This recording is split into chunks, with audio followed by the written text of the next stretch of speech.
நம்ம சேனலை இப்பதான் ஃபர்ஸ்ட் டைம் பாக்குறீங்கன்னா மறக்காம நம்ம சேனலை சப்ஸ்கிரைப் பண்ணுங்க. கூடவே பக்கத்துல இருக்க பெல் ஐகானையும் கிளிக் பண்ணுங்க. வாங்க ஃப்ரெண்ட்ஸ், வீடியோக்குள்ள போகலாம். ஹாய் ஃப்ரெண்ட்ஸ், நம்ம இந்த வீடியோல என்ன பார்க்க போறோம்னு சொன்னா கேரளா ஸ்டைல் பப்படா சம்மந்தி தான் பார்க்க போறோம். பப்படா துவையல் தான் பார்க்க போறோம். அதுக்கு ஃபர்ஸ்ட் வந்து நம்ம பப்படம் பொரிச்சு எடுத்துட்டு வந்துடலாம். நம்ம இப்போ பப்படம் பொரிச்சு எடுத்துட்டு வந்தாச்சு. அடுத்தது என்ன பண்ணலாம் அப்படின்னு சொன்னா, ஒரு பேன்ல வந்து கொஞ்சமா எண்ணெய் சேர்த்து நம்ம வந்து வரமிளகா வந்து லைட்டா வறுத்து எடுக்க போறோம். உங்களுக்கு காரத்துக்கு தகுந்தாப்புல நீங்க வறுத்து எடுத்துவாங்க. இந்த மாதிரி கொஞ்சம் கலர் சேஞ்ச் ஆகி வர அளவுக்கு வறுத்து எடுத்துக்கலாம். இப்ப இதே பேன்ல வந்து ஒரு 4 to 5 சின்ன வெங்காயம், இது கொஞ்சம் பெரிய சைஸ் சின்ன வெங்காயம். நீங்க வந்து உங்களுக்கு குவான்டிட்டி தேங்காய் எவ்வளவு எடுக்கிறீங்களோ அதுக்கு தகுந்தாப்புல எடுத்துக்கோங்க. நான் இப்ப வந்து ஒரு அரை முடி தேங்காய் எடுத்துக்கிறேன். ஒரு 5 சின்ன வெங்காயம் எடுத்துக்கிறேன். அது வந்து 2 கட் பண்ணி போட்டுருக்கேன். அதனால உங்களுக்கு பார்க்க நிறைய இருக்கிற போல இருக்கு. இப்ப இதேமே வந்து லைட்டா வறுத்து எடுத்துடலாம். இப்ப இது கூட வந்து ஒரு 2 பல் பூடு. இது ரொம்ப வறுக்கணும் இல்ல, லைட்டா வந்து சூடுல போட்டு ஒரு கிண்டு கிண்டிட்டு நம்ம ஸ்டவ் ஆஃப் பண்ணிடலாம்.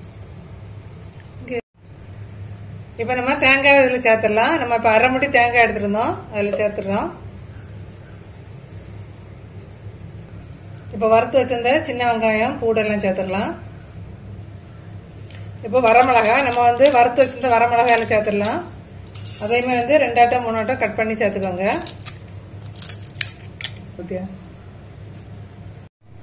இப்ப இந்த காரத்துக்கு தகுந்தாப்புல புளி எடுத்துருக்கிறேன். இப்ப இதே மாதிரி சேர்த்துடலாம். அப்புறம் துவையலுக்கு தேவையான உப்பு சேர்த்துக்கலாம். அப்புறம் கொஞ்சம் கருவேப்பிலை வந்து நான் வந்து ஸ்டோர் பண்ணி வச்சிருந்த கருவேப்பிலை. இப்ப இதையுமே வந்து இதுல சேர்த்துடலாம்.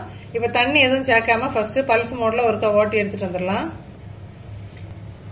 இப்ப நம்ம பல்ஸ் மோட்ல ஓட்டி எடுத்துட்டு வந்திருக்கோம். இதுல வந்து நம்ம பொரிச்சு வச்ச பப்படத்தை வந்து அதில் பொடிச்சு சேர்க்க போறோம். ஒரு 3 பப்படம் எடுத்துக்கோங்க. உங்களுக்கு நீங்க தேங்காய் வந்து கூடுதலா எடுத்துக்கீங்க அப்படின்னா அதுக்கு தகுந்த நீங்க கூட்டியோ குறைச்சி எடுத்துக்கோங்க. நான் இப்ப வந்து ஒரு 3 பப்படம் எடுத்துக்கிறேன். இப்ப இதுல வந்து பொடிச்சு போட்டுடலாம். இப்ப நம்ம பப்படத்தை பொடிச்சு சேர்த்தாச்சு. இது கூட வந்து தண்ணி எதுவுமே சேர்க்காம கொஞ்சமா தேங்காய் எண்ணெய் சேர்த்துக்கோங்க. சூப்பர் டேஸ்டா இருக்கும். இந்த மெத்தட்ல ட்ரை பண்ணி பாருங்க. பாருங்க, சூப்பரா வந்து நம்ம துவையல் வந்து அரைச்சு எடுத்துட்டு வந்தாச்சு. தண்ணி எதுவுமே சேர்க்கல. பாருங்க எவ்வளவு திக்கா இருக்கு அப்படின்னு சொல்லிட்டு. இதே மாதிரி எண்ணெய் மட்டும் சேர்த்து நல்லா அரைச்சு எடுத்துக்கோங்க. சூப்பரா இருக்கும். உங்களுக்கு சாதத்துக்கு மட்டும் இல்லாம நம்ம வந்து இட்லி தோசைக்கு கூட சூப்பரான காம்போவா இருக்கும். நம்ம பப்படம் சேர்த்து அரைச்சு பிளேவரே வந்து உங்களுக்கு சூப்பரா இருக்குது. இதே மெத்தட்ல கண்டிப்பா ட்ரை பண்ணி பார்த்துட்டு மறக்காம கமெண்ட் பண்ணுங்க ஃப்ரெண்ட்ஸ்.